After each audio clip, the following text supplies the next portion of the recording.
आकाशवाणी नागपूर. मेधा नांदेडकर आपल्याला ठळक बातम्या देत आहे. देशाची प्रतिमा उंचावणं तरुणांच्या हाती असल्याचं प्रतिपादन राष्ट्रसंत तुकडोजी महाराज विद्यापीठाच्या कुलगुरू डॉक्टर मनाली क्षीरसागर यांनी केलं. नशामुक्त युवा विकसित भारत संकल्प अभियान कार्यक्रम अंबाझरी मार्गावरील गुरु नानक भवन इथं आज पार पडला. त्यावेळी त्या बोलत होत्या. यावेळी पंतप्रधान नरेंद्र मोदी यांनी या अभियानाचं ऑनलाईन पद्धतीनं उद्घाटन करीत युवकांना मार्गदर्शन केलं.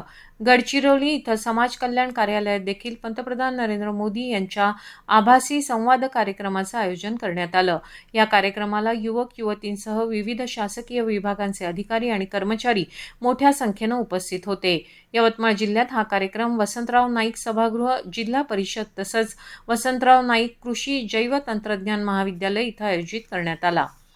वक्तृत्व ही तांत्रिक बाब नाही, ते कौशल्य आहे. अभ्यासातून, अनुभवातून, वाचनातून हे कौशल्य विकसित करता येतं. उत्तम वक्तृत्वातून आपलं व्यक्तिमत्वही घडत असतं, असं प्रतिपादन केंद्रीय रस्ते वाहतूक आणि महामार्ग मंत्री नितीन गडकरी यांनी केलं. नागपुरात DPS स्कूल लावा यांच्या वतीनं आयोजित अदालत या उपक्रमाला गडकरी यांची प्रमुख उपस्थिती होती. यावेळी त्यांनी शाळेतील विद्यार्थ्यांशी संवाद साधला. केरळमध्ये काल झालेल्या मुसळधार पावसामुळे 8 लोकांचा मृत्यू झाला असून 8 जण बेपत्ता आहेत तर 13 जण जखमी झाले आहेत. राज्याच्या अनेक भागांमध्ये भूस्खलन, मालमत्तेचं नुकसान आणि पाणी साठल्याची माहिती मुख्यमंत्री VD सतीशन यांनी दिली.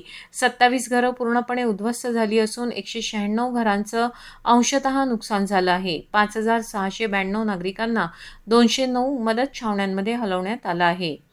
परदेशी गुंतवणूकदारांनी जुलै महिन्यात भारतीय शेअर बाजारांमध्ये 20,200 कोटी रुपये गुंतवले आहेत. यापैकी 6,732 कोटींची गुंतवणूक शेअर बाजारातल्या खरेदीतून तर 13,468 कोटी रुपये प्राथमिक बाजारपेठेतून गुंतवण्यात आले आहेत. जागतिक पातळीवर सेमीकंडक्टरच्या व्यवहारांमध्ये दिसून आलेल्या कमजोरीमुळे गुंतवणूकदारांनी उदयोन्मुख बाजारपेठांकडे मोर्चा वळवला आहे.